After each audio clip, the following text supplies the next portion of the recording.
Okay, let's all stand for the prayer. Let us pray in the name of the Father, Son, and Holy Spirit. Amen. Glory be to the Father, and to the Son, and to the Holy Spirit. As it was in the beginning, now and shall be, world without end. Amen. In the name of the Father, Son, and Holy Spirit. Amen. Good afternoon. Good afternoon, Sir Rico. Okay, take your seats. Okay, let me check your attendance. Sino yung absent? Sa boys? U1 sa U1. Okay, how about sa girls? Walang absent sa girls. Okay, very good. Okay. So, dumako na tayo sa ating talakayan. Pero bago dyan, ay mapalik-aral muna tayo sa ating mga topics na itong i-discuss last meeting. Okay? So, first, meron ko ipapakita sa inyo ng mga photos, no? Ng mga manlalayag. And then, try to guess kung sino-sino sila. Okay? Unang larawan. Sino ito? Si? Who can volunteer? Pinsan ni siya? Ha? Ano sa inyong kopya? Sino ito? Okay, first, meron tayong two. Siya isang Portuguese na nanguna sa paglalayag sa silangang ruta patungong Asya. So, to the east, no? May ruta niya patungong Asya. Isa man ni si? Yes, Matt, si? Prince Henry the Navigator. Okay, si Prince Henry the Navigator. Okay, very good. Kayo naman, pangalawang larawan, sino ito? Once again, siya isang Italiano patalayag na unang namuno sa ekspedisyon sa silangan na nakaabot sa mga isla ng Bahamas. So, Bahamas is the other side sa kalibutan, which is part na siya sa kanlurang bahagi ng mundo. Isa to ni si, who can volunteer? Si? Yes? Naan? Isa yung answer. Yes, Janet. Okay, si Christopher Columbus. Very good. Then, next. Sino ito? Siya mo yung nagpangan na bagong mundo ang natuan ni Christopher Columbus. Bagong mundo or New World. Isa to ni siya? Yes. Grace? Oh, Grace. Si? Are you sure na si Ferdinand Magellan? Muna nagpangalan sa pangalan niya, Bagong Mundo. Kaya sa nga siya sa Bagong Mundo? Kasi nga sa Bagong Mundo? Amerika. Diba? Unsa may kisam na nagpangalan sa Amerika? Yes. Amerigo Vespucci. Okay, si Amerigo Vespucci. Tama. Then, pangapat na larawan. This is our last photo. Siya ay siya ang kamanang nakapaglayag mula sa Europa, pakanluran patungong Asya. O nag-circle navigate sa kalibutan. Yes, Jasmine.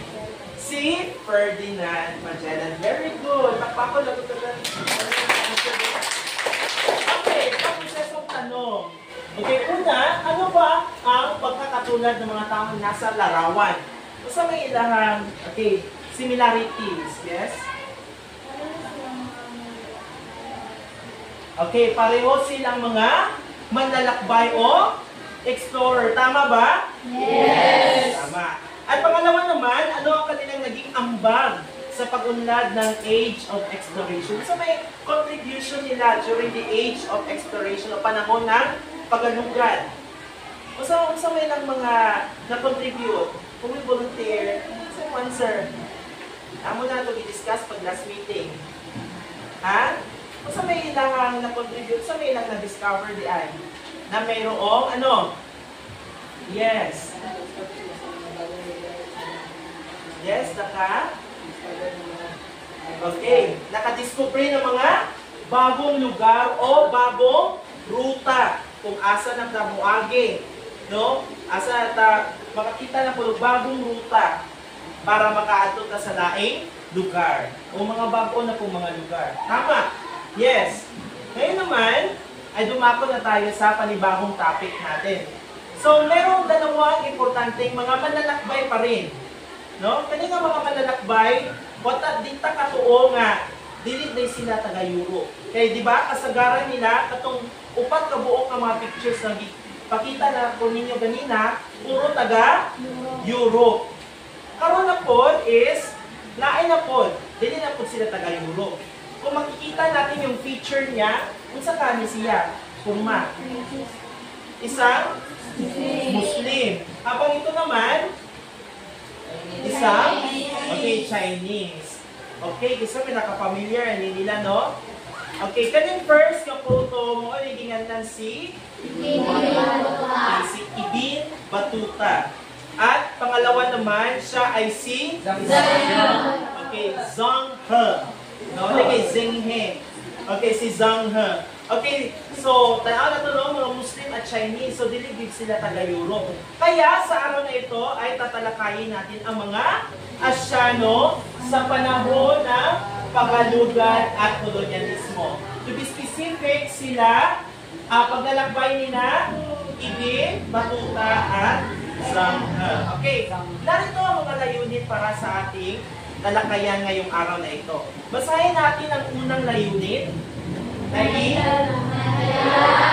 ang teksto ng mga paglalakbay ni Ibn Battuta at Zhang He. Sunod. Wait. Pangalawa. Nakilala ang mga kontribusyon ng kanilang ekspedisyon. At pangatlo naman. Naipaliwanag na hindi lamang yung mga Europeo ang may kakayahang maglayak at maghalugan. Okay, so ito yung mga layunin natin sa araw na ito. Ano itong mga goals na ito na makuha na ito, nga learnings, karong dawa. Okay, so ato pa na sila compare no sa mga OFWs. Okay, kailan matakisan ng mga OFWs, no? Ito yung mga overseas Filipino worker. Kaya po naman nila na sila ay, kung sila mga OFW? Mga Pilipino na may trabaho sa laing nasod. So, syempre, no, mo-travel man sila outside sa ating bansa. At ito naman pangalawa naman itong larawan, ito ay isang seaman o seafarer. Di ba? Kasi may trabaho sa seafarer. No, ito ay nagtatrabaho sa, syempre, sa barko, no? At lumalakbay sila sa iba't ibang ruta sa iba't ibang parte ng mundo. Bisa asa na sila kadong. Okay, kung may mga OFWs at seafarers tayo ngayon, ano kaya ang kalagahan ng kanilang paglalakbay at karanasan sa mundo? Mas may importansya nga sila pod nga na suro o naka-explore sa ubang mga nasod. No, isip usa ka OFW o isip usa ka seafarer. Isa may na mga contribution nato diri sa ato pa. Tanaw ninyo, isa may na mga parents ani nga OFW. Yes, naa kay OFW nga parent. Isa man mga tito, tita, igagaw. Isa man na mga OFW ani nga kaila. Okay, so dahil na naman siya may mga kaila no nga OFW, unsa may ilahang kuan na ambag nila inyo? Kasi may lang na-contribute sa ilaha kahapon, sa ilang pamilya. Ha? Kung saan ka na pinang-purpose nga ito, mas silang lugar? Para makatrabaho o makagain o kwarta. Kaya tanaw nila, mas dako ang sweldo dito kumpara dito sa ating bansa. So, ito tanaw, sa may ilang purpose. Ano yung ambag nila? Ang kanilang mga gipangpada nila, no, gikan sa ilahang gitrabahuan. So, di ba, excited ba kaadyo makaulit ng atong mga OFWs, tama? O atong mga loved ones na nasa layo, tama? Yes. So, excited na dyan kaayo. And then, kung sa po ilang ipada, no, sa ilang igasa, gikan po sa asap po sila nag-work, tama ba? Kung nga ito excited, hala, gikan Amerika si Tito, magdadod na si Jao, kung sa mga chocolate, kung sa pa, sapatos, na gikan imported, gikan sa laing naso, gikan sa Amerika. Diba mo, di ma-feel nato basta naata sa laing naso, diba? Mara po tag, ipadadaan po tag kung sinaan nila dito. Okay, so wala yung mga ambag nila. Ano na, disgot mong kuwaning? No, okay, connected po na sa itong topic. And then, kung wala ang mga Pilipino sa ibang bansa, ano kaya ang mawawala o magiging epekto sa ating lipunan? Imagine, kung wala yung Pilipino sa ubang nasod, naratanan dali sa Pilipinas. Ano kaya ang mawawala o magiging epekto nito? Tanaw ninyo. Kasi may epekto kahapon walay Pilipino sa ibang bansa. Okay? Ha? Isa may maka-answer. May opinion lang ninyo, walang mali. Ha? Walang maling sagot para dito. Isa may maka-volunteer answer. Muna na.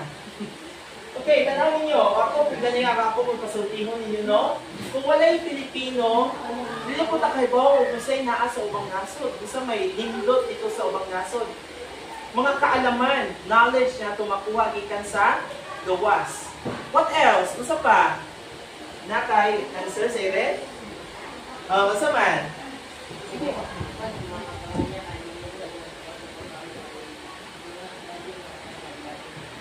Okay, maglubos o makakuha o kanang pagkaon ko no kay gamay rang kuan sweldo kung dirira. Okay. So nga na jud no kanang practical na nakaayo karon. No na jud na sa una sa kada mga Pilipino nga buan. Moto ta sa gawas kay mo tay future dili sa ato nga na ba. No? So, mo agree mo ana?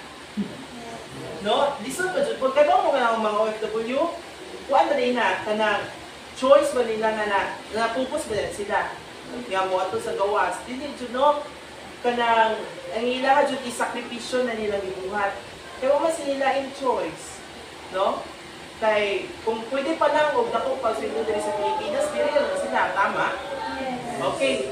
So, ano man nga, gihisgutan nila ko, kay kani si Kevin Batuta, o kani si Zhang ang ilangan po nga trabaho nila that time, no, okay, pumunta sila sa iba't ibang lugar para maka-explore, maka-discover kung sa inaan nila dito. Sama po sa mga OFW po, nga to sila sa gawas, aside na makakwarta sila, maka-explore po sila sa ilahang kultura at kaalaman gikan sa ubang nasod. Nakuha ninyo? Okay, mo na siya ang iyang connection. Okay, meron ako ipapakita sa inyo ang video presentation tungkol kay Kevin Batuta. Okay, then later on, ako ipakita ninyo ang video tungkol kay Zhang He. So, meron akong video dito from YouTube. Okay, ito naman ay tungkol kay Kevin Batuta. On June 14, 1325, Ibn Battuta set out from his homeland of Morocco to make his Hajj, or traditional Islamic pilgrimage to Mecca. The trip was the start of almost 30 years of travel for Ibn Battuta. He logged 75,000 miles and visited lands of every Muslim ruler at the time. It is still considered one of the greatest journeys in history. Ibn Battuta was born in Tangier, Morocco on February 24, 1304. He was from a family of legal scholars, and he followed the same path to become a judge. After finishing his education, he yearned to know more about the world, and so, at the age of 21, he began his pilgrimage. He wrote, "I set out alone, having neither fellow traveler in whose companionship I might find cheer, no caravan whose party I might join in, but swayed by an overmastering impulse within me, and a desire long cherished in my bosom to visit these illustrious sanctuaries."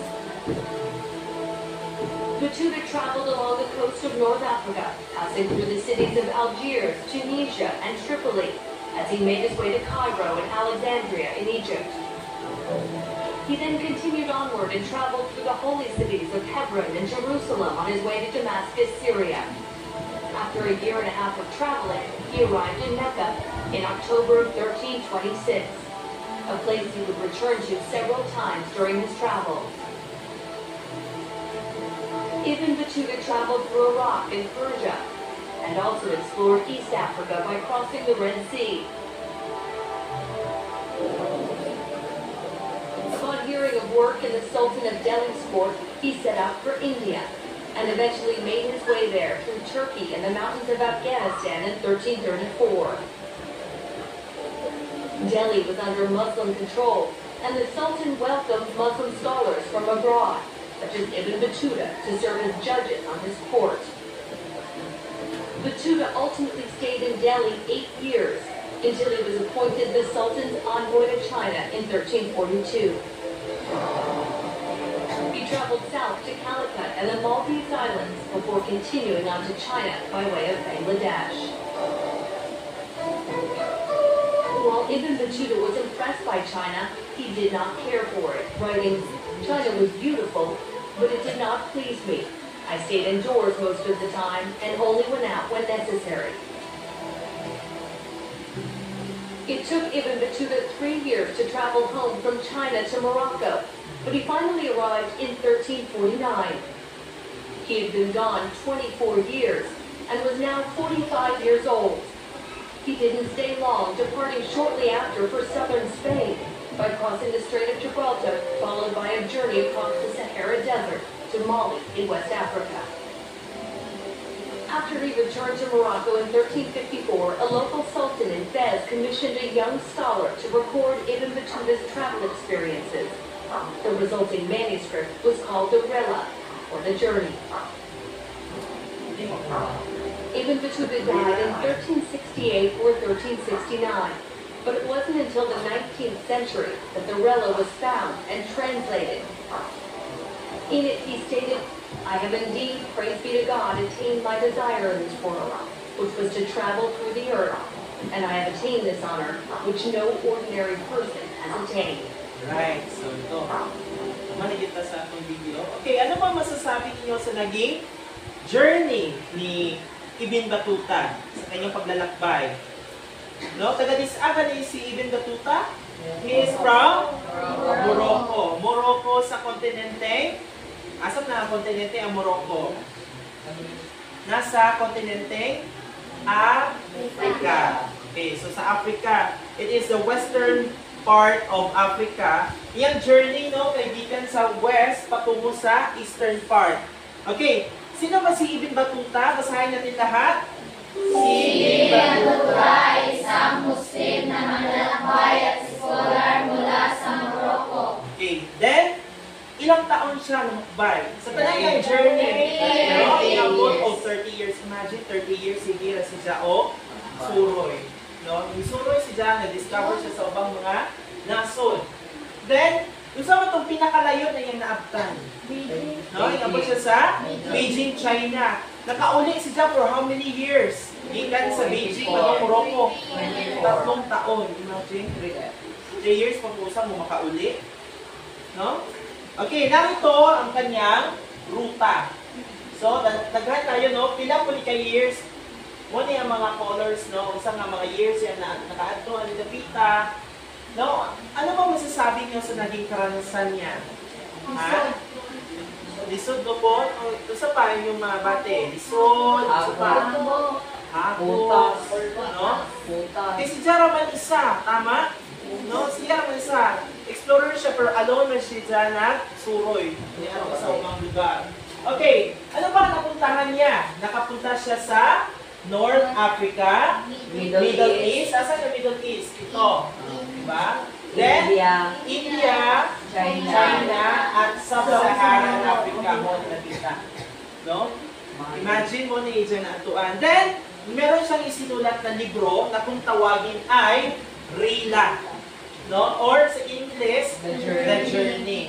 Na nagsibing malalang ng kultura, kalakalan at lipunan noong ika-14 na siglo. So, sa iyang mga nasuruyan, no, iyan yung i-record kung sa iyang mga experiences ayon sa kanyang libro na Rela.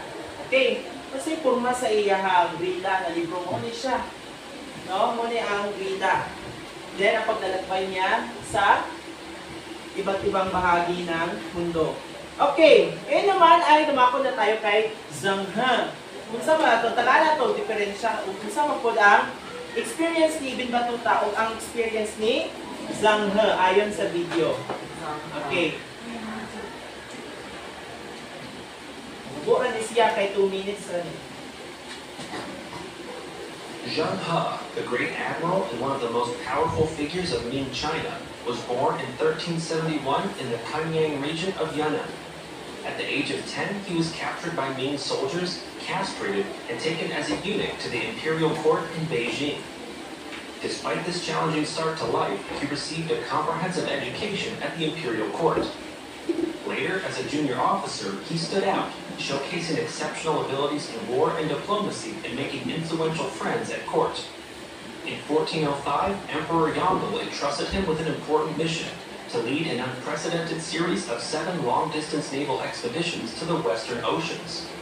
The so-called Treasure Fleet consisted of more than 300 vessels. Among them were giant treasure ships, which held the distinction of being the largest vessels to navigate the high seas until the late 19th century. These expeditions aimed to promote Chinese trade, establish diplomatic relations, and showcase the might and magnificence of the Ming Dynasty to distant lands. Over the course of his 7 voyages, spanning from 1405 to 1433, Zheng He traveled through the Indian Ocean, reaching as far as the east coast of Africa. He facilitated numerous diplomatic exchanges, forged alliances, and offered lavish gifts, enhancing China's power and cultural influence across the seas. The 4th expedition's fame was further enhanced by its successful return to China with a giraffe. There are 2 theories regarding the death of Zheng He. One suggests that he passed away in 1433, possibly during or shortly after his 7th voyage.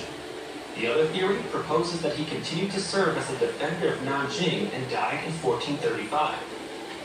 His death marked the end of an extraordinary era of maritime exploration and international engagement for China. Zheng He's expeditions were unrivaled in scale and ambition, marking a significant chapter in maritime exploration long before the European age of exploration began. Moreover, his navigational expertise, diplomatic skills, and leadership not only expanded China's influence across the seas, but also paved the way for cultural exchanges and advancements in knowledge. Thank you for watching. Right. Don't hesitate to comment below Ano ba and share this masasabi video. niyo sa naging exploration ni Zheng He? Isa may makahatag o comment, no, tungkol sa kanyang paglalakbay. Okay, isa man. Diba, kumpara ito, kaibin batuta, no, it takes pila pa years, no, daghan kayo siya nantuan. But yan si Zheng He, according sa iyang story, according sa video, siya ay, isa man, lumakbay ba siya na mag-isa?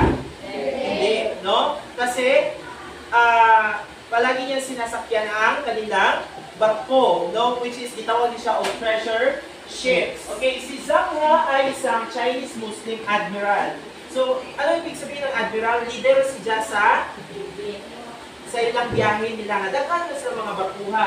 Then, sa ilalim ito sa pamumuno ng Ming Dynasty. So, ilalim na dinastiyang Ming. Then, pinamunuan ng 7 expedition sa dagat mula 1405 hanggang 1433. Kung ito i-deduct ng pila ng years, almost 30 years.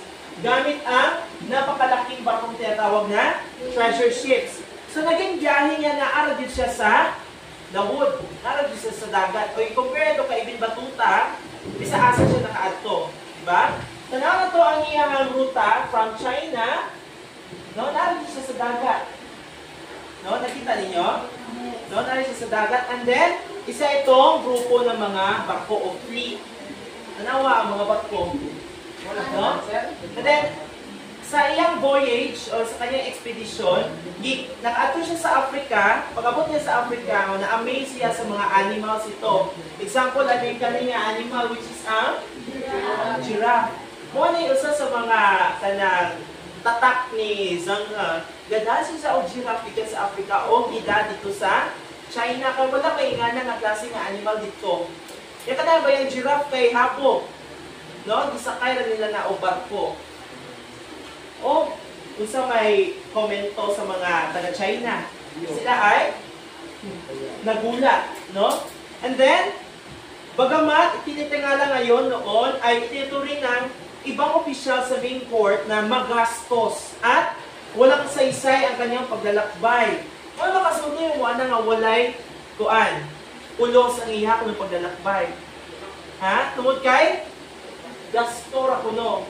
Yan, naghambay kayo itong mga barkuha. Isa pa, walang saysay kay wala mo ma-benefit ang taga-China at to. No, di pareha nila. Katong mga manlalakbay niya sila, ato nila itong mga lugar ilang isakupon. Kanin si Zangha, hindi siya isang mananako, kundi siya ay isang manalakbay lang. Nakuha ninyo? Okay. So, di ba, nakaroon tayo ng seat work kahapon, pagkipasa, kunube, tanan. Asa naman ito yung seat work tungkol kay Ibn Battuta at Zangha. Nagkaroon tayo ng comparison table, di ba? Okay, ayon sa comparison table, pwedeng natin volunteer sa yung mga answer. Okay? Sige, be. Ipasa ninyo una, be. Pasa na ninyo. Yung manawa ko, pinsa. Ibe. Isa pa mga ubanan naka-answer.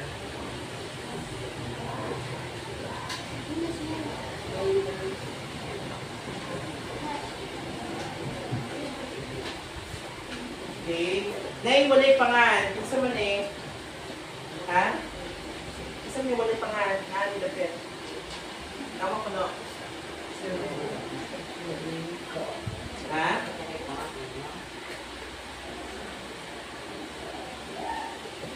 Okay. Isa may mag-volunteer.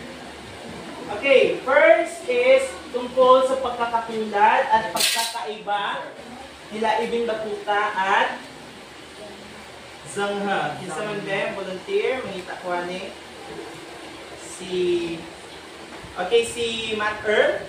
Okay, naka Matt Earl. Okay, ano ba ang pagkakatulad at pagkakaiba nila ni Ibn Battuta at saka ni Zangha? Pagkakatulad ni Ibn Battuta at Zangha ay pareha silang mga lakway at Muslim.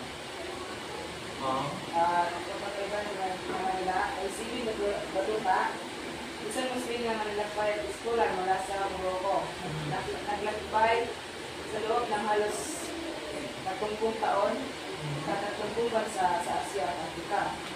At si Zangha naman ay isang Chinese Muslim at ganap sa lalim ng Ming Dynasty.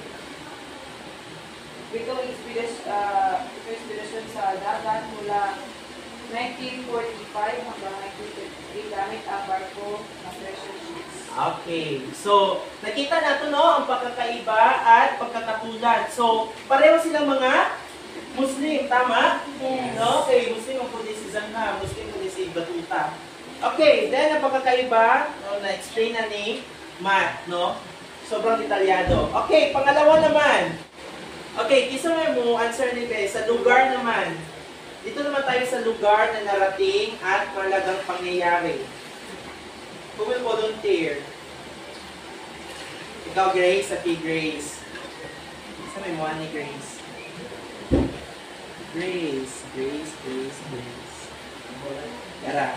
Okay, ano ba ang lugar na kanya narating at mahalagang pangyayari?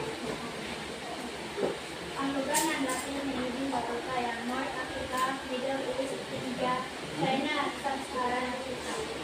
Ang Zangha naman, Southeast Asia, South Asia, Middle East at East Africa. Ang mahalagang pangyayari kay Ibn Battuta ay sinulat niya ang kanyang karanasan sa isang aklat na pinamagatang Dunya or The Journey. Nagsilbing mahalagang pula ng kultura at kalakalan at ipunan ng ika-40 na siglo. Ang Zangha naman ay nagdala siya ng mga kakaibang regalo at hayop. Halimbawa, giraffe. Pabalik sa China bilang simbolo ng ugnayan sa ibang bansa. Okay, tama. Maraming salamat, Grace. Palapakan natin yung mga ito. Maraming salamat. Okay, so, sa oras na ito ay meron naman tayong quick reflection. Kung ikaw ay isang manlalakbay noong sinaunang panahon, sino ang mas gusto mong makasama? Si Ibn Battuta ba o si Zangha? At bakit? Okay, isa man ba o voluntaryo? Okay, yes, Prishamel.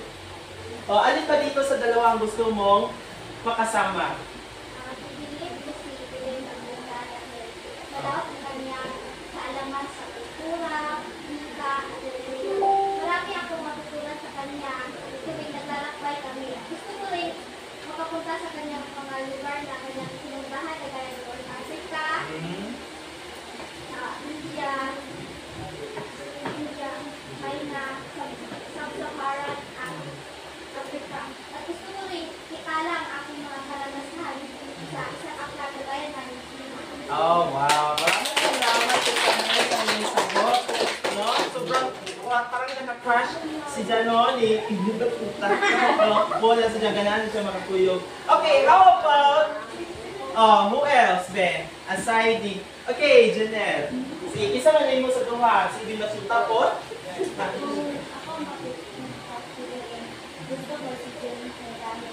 No, si Zanghel. Bakit? Dahil siya ay nakapamahal sa kanya at kaya mga karanasan niya na siya ay nadala ng 300 na barko at 27,000 na mga crew. So, tungod sa kay daghan siyang mga barkong gidam, sakay po ka. No. At gusto ko ay mapuntahan ang mga napuntahan niya ng mga barko. Okay. Thank you so much. No? Nakaiba kayo ng sagot mo. So, mo na naman kayo naman. Isa po yung gusto. Si Ibin Batuta or si Zangna? Kaya Ibin Batuta. Sarang. No? Okay. So, dito naman tayo sa pagdalahat ng aralin. Ito yung summarize sa tanan natin natunan ani nga topic. Okay, matapos ang talakayan, aking pinagmamalaking natutunan na, kung sa inyong natutunan dito, na hindi lang taga-Europeo ang mga manlalakbay, kundi mga Asyano at Muslim rin. No? Pwede silang maging mga manlalakbay. Then, natutunan ko na ang kalagahan ng paglalakbay ni na, sino? Ibin Batuta at okay. Ang mga contribution ni Ibin Batuta ay, naitala naman ninyo, no? Unsa may mga contribution ni Ibin Batuta? Di ba nakasulat siya na? Libro. Naitala niya yung kanyang mga karanasan niya sa kanyang paglalakbay, which is ang Rila o The Journey. Habang samantala ang mga contribution ni Zanghe ay nasa may na-contribute? No, yung hayop na kanya na ipadala sa China. Ano pa? No, marami pang iba no, mga karanasan niya. Then, nalaman ko rin na ang kanilang paglalakbay ay nagpapakita na isa man na maging brave o maging, sa may Tagalog, brave, matapang sa paglalakbay. Okay, risko ba yan na? No? Kamuatong ka sa lain-lain na. So, usa pa, kasi sa matapang ka, dapat may confidence. Ano pa? Di ba mo ito sa iyong lugar? Dapat ba nato bastos kung sa ilahan mga katuruan? Dapat meron tayong respeto sa iba't ibang mga kultura. Tama? Okay, then dahil dito, mas naunawaan ko na hindi lamang mga Europeo ang may kayang, yes, Mercy, may kayang puntahan ang ibang lugar. okay. O maglakbay sa ibang lugar. Okay, thank you so much, no? Ngayon naman ay meron tayong short quiz. Okay, get your activity notebook at ay inyo ang i-answer. 1 to 5 naman po din siya. Inyo ang i-answer is kung kay Ibin Batuta ba ito o kay Zanghe ang ipagkitaan na. Okay, number 1. Wait, sir. Okay, number 1 hanggang 5. Number 1, bumisita sa mahigit 30 bansa sa Timog Asya at Africa. Isa man eh.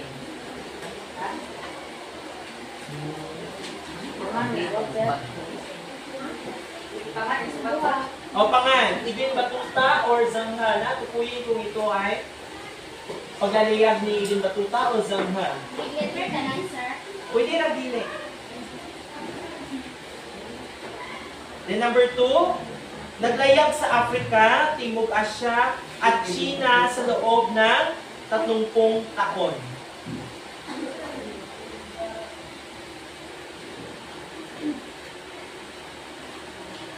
Number 3, nagdala ng mga hayop tulad ng giraffe sa kanyang bansa, bunga ng kanyang paglalayag. Then number 4, ang tingin ng ilang eskolar noon sa kanyang paglalaya ay magastos at walang patutunguhan. Then, number 5 naman, isinulat ang The Journey, isang koleksyon ng kanyang karanasan sa paglalaya. Yan naman na.